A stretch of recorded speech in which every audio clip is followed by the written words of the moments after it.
peace and blessings of Allah be upon you and your household. You are welcome to Fragrance. Fragrance is that program where we bring you the beauty of Islam. It's all about love, it's all about family and praying to one God.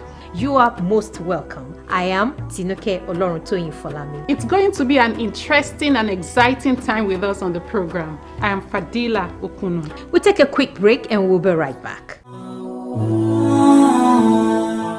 You are welcome back, and it's time for starters. We'll be going to the streets to find out people's perception, how much they know about Islam. It is very important. And today on Starters, we'll be dealing with how many times do Muslims observe compulsory prayers. We want to find out how much you know about that. Let's go.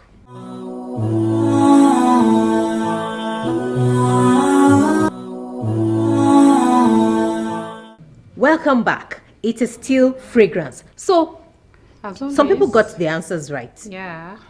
Some people did, and I am in awe. Like, I love the fact that people really know these things. Of course. As simple as it sounds, Non-Muslims especially. non-Muslims, they actually show that they know a lot about the religion, and it's so exciting. That's true. Yes. Muslims pray five times a day.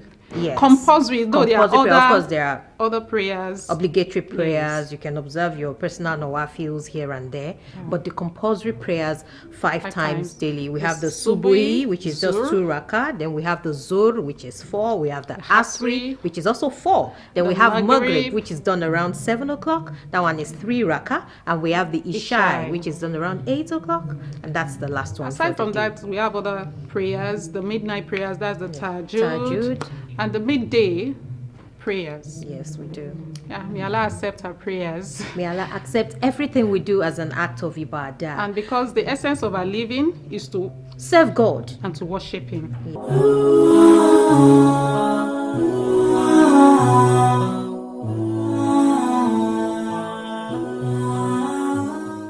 You are welcome back, and it's time for you and I. We'll be looking at issues that relate to you and I, and today we'll be examining finding a spouse. Where do we find our spouse from? The streets, in the marketplace, in the public transport, at the mosque, at an Islamic gathering, at a friend's wedding, at anywhere and everywhere. Let's find out where we find our spouse from.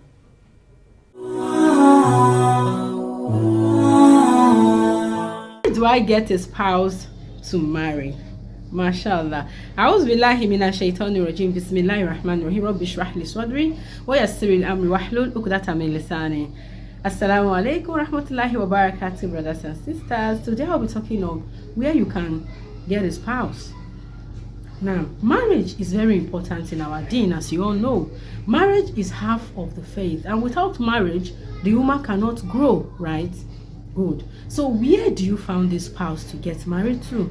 The first question shouldn't be even where. The first question for you to get it right is why. And for you to answer that question of why, you need to be self-aware. You need to understand who you are. What are your needs? What are your wants? What do you want in 5 years' time? What do you want to become in 10 years' time? That should guide you in selecting a spouse. Why do you want to get married now? Is it because your friend got married? Is it because your friends are laughing at you and telling you that you cannot talk to a girl, that's why you are still single? Why exactly are you getting married? Rasulullah Sallam made it clear to us that marriage is half of our deen. And women are married for 4 reasons. Number 1, he said because of her lineage. Number 2, because of her wealth. Number 3, because of her beauty. And the last one, he said, because of her deen. And he advised brothers to marry women who are good in deen, who are righteous. And for the man, Rasulullah advised women to marry men that have Islam, deen, and good character. Sometimes I wonder, why did Rasulullah separate between deen and good character? Is deen not good character? Yes. In my experience in counseling, I realized that many people know the thing. They can quote the Quran, mashallah. They can quote the hadith, mashallah. But subhanallah, if you see the way they treat their spouse, you will be amazed and ask yourself, and you'll be ask yourself that where did we get it wrong? This is just a bag of knowledge and nothing more. Now, if you have understood why you need to understand what kind of a spouse, and that what is attached to your why. For example, now, I'm a woman who likes to develop my career. I will not go and marry a man who wants me to sit at home, who tells me that I need to take care of the home without seeing the sunlight. Though it's good, that's the brother's need. Then there's other people that want women who go out too. They want women who can have a discussion about their career, they can talk. You marry women like that. The same thing applies to women. If you want a man that can teach you the deen, then marry such a man. That is why people go into marriage and they begin to say, oh, I regret marrying you. I didn't know you are like this. Because they didn't understand their why. They didn't understand what kind of a man they should marry. The person you want to marry should align with your life goal, your spiritual goal, your developmental goal, your career goal, your social goal, so that there will not be a clash. Even in deen, there are levels. There are levels. If you want a woman or a man that has big beards, please go for him. Not after marriage you begin to disturb the brother. I like brothers that have them. But you saw this brother that he was clean shaven. We will not say he's not a good Muslim, but go for what you want. The same thing. Some brothers want a sister that covers her face. Some want a scarfite. So whatever kind of choice you want, please go for it, so that there will not be problem in the marriage. Then we ask ourselves, where can we get this spouse? Anywhere a spouse can be gotten, anywhere. That is why as Muslims we must be well behaved. It is your good character, your intelligence that sells you most at times. But the other places that have this, higher probability of you getting a spouse, for example, the halqa, the ta'lim we go to. I advise young ones to always go to that place. Nobody will know you are not married if you don't go out and actually let people know that you are single. Other places are masajid, Jumu'ah prayer. Even in your office, you go and pray your Zuhr and Asr all the time. And this brother keeps seeing you. This kind of a woman I would like for my children. Yes. That's why I say you must always wear your Islamic etiquette everywhere you go and keep your duty to your Lord. And Allah will make you meet that person that match your goals. Right? There are other places where you could get it, as I said, anywhere. Even around your neighborhood. Your behavior, your truthfulness, your good character can make people recommend you through matchmaking. So, mashallah, there are different ways.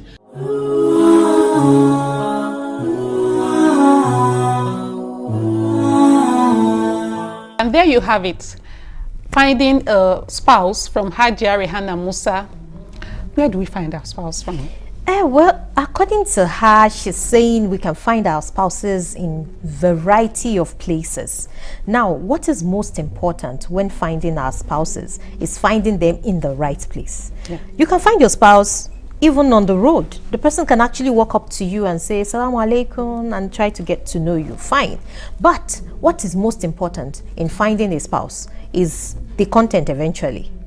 Being sure that, the person is practicing the same faith as you are, and you have a lot of things in common when it comes to what you want in life and all of that. Striking a balance, ensuring that you are not picking somebody that is totally different from you and you have complications later in future. When we look at the factors to consider when finding a spouse, one of the things the Prophet said is, Sallallahu Alaihi Wasallam, aside from beauty, religion, wealth, But the religion is the key thing when Factor, factor yes. when it comes to finding a spouse, which calls to the fact of doing istihara, which is the Yes. prayer one is expected to do when For you want everything and anything. everything, yes. So when you also want to find a spouse, it is important to do istihara before and when you've actually seen someone. Who wants to settle with you? Yeah. Looking at it again, it is also very important that while you are looking for this spouse, you prepare yourself for this spouse. You can't say you are looking for a partner and not be psychologically, emotionally, and every other way ready for this union, because it's a new life's journey On its that own, yeah. requires you to be in a good frame of mind. You have to be ready. So you must prepare yourself while you are doing your prayers and looking out, and be presentable.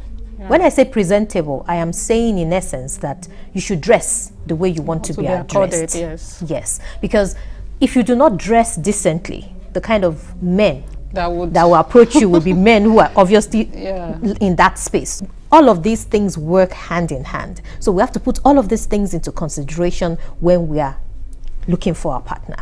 Aside from that, the character of the individual too comes Absolutely. to play. It's It's very not important. about putting on the hijab. It's not And about not having a good content. Yes. Yes, you must be good in and out. You That's must very prepare important. yourself in and out. Spiritually, emotionally, physically. Physically. Yes, because it is very important. Also, the kind of company you keep. It matters as to And the where places you go. You go, yes. It matters when it comes to finding a husband. What is most important at this point is do your findings, be sure of the person's background, find out about their family. It is important. You know, people don't do that anymore. They It don't is do important. the alarino thing of Yes. finding. We do that in the old days in Yoruba land. Yes, there will be olden someone days, that yes. would actually find out about An the intermediary. family, an intermediary, find out about the family, the kind of character they have in the They family. do it now. They do it on social media. Ah. We make sure we do our findings, do our istihara, that's the dua we're supposed to Yes. do, the prayer, pray about it, be intentional about it, and Allah will guide us and ensure Allah will guide us in choosing our partners. And those of us that have chosen our partners, it will solidify the unions.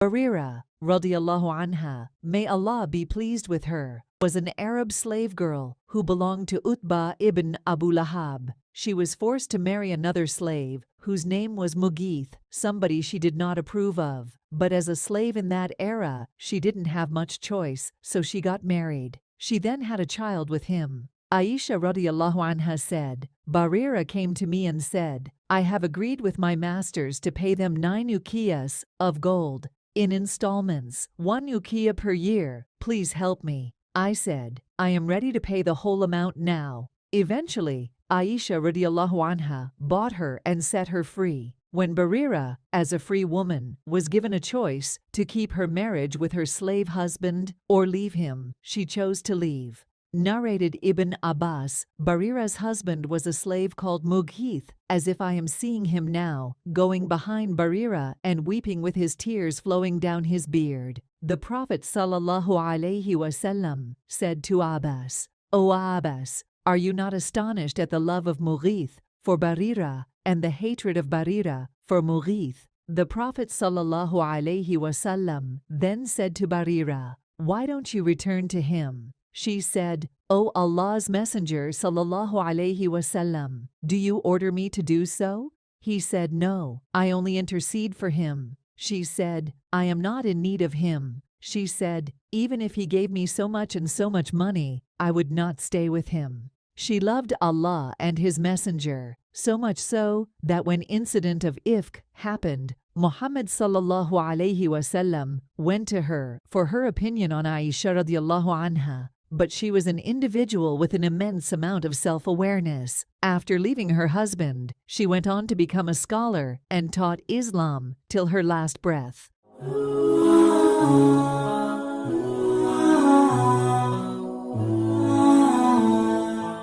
And that was the story of Bariro, Bariro, the yeah. slave girl. Bariro was a slave girl who approached Aisha, may Allah be pleased with her, and asked that she helps her to pay up so that she can regain her freedom. So Aisha voluntarily paid up all of the money and took her in as a member of her family. Yeah. And before then, she was forced into marriage with Mughith. Yes. Okay, and she, of course, she never really liked the guy. But Mughith was in love. Yes. Yeah, he was there's in a love with her. romantic aspect of that story. Yes. Where Mughith will always run after Bariro everywhere. After she gained her freedom, telling her to come back. And you'll be crying and all. And all that. And the prophet It's actually emotional. took pity on him and approached Bariro that, why don't you give this man face? And she's like, is it a commandment of Allah, or are you ordering me to ordering do me it? to do it? And the prophet said no. That goes to show us that in Islam, There is free women will. are respected, Yeah. and you have the freedom will. of expression, Yes. of will at that point. Because it shows us that the Prophet ﷺ actually respects women, because he could have enforced it, but he did not. He gave her freedom to take the decision. And she doesn't want to stay in the marriage. The marriage was blessed with a child, but she opted out. Not because the man is a slave, but because she just does not feel anything for the guy enough to stay in the marriage. Allahu Alam. So women should actually be free. We should respect women's opinion as regards something that actually affects them. Because really, in most marriages, you don't know what is going on, really. You just hear a little bit of it. They tell you a little bit of it. So you are not the one in the picture. Only So those in the will be able to they won't say, even tell you everything. May Allah guide us and protect our homes. Amen. So Bariro, she was an intelligent woman too. And after she regained freedom, she became a scholar in Islam. A very knowledgeable woman and respected woman in Islam during her is. time. There we have it, the life and times of Bariro, the Sahabiya, a unique personality in Islam. And that's where we draw the curtain on today's edition of Fragrance. Plan to join us same time, same station next week for another interesting package. I am Tinuke Oloruntoyin Folami signing out and telling you to ensure that you follow us on our social media handles. I am Fadila Okunu signing out with Assalamu alaikum wa rahmatullahi wa barakatuh. Wa alaikum salam wa rahmatullahi wa barakatuh.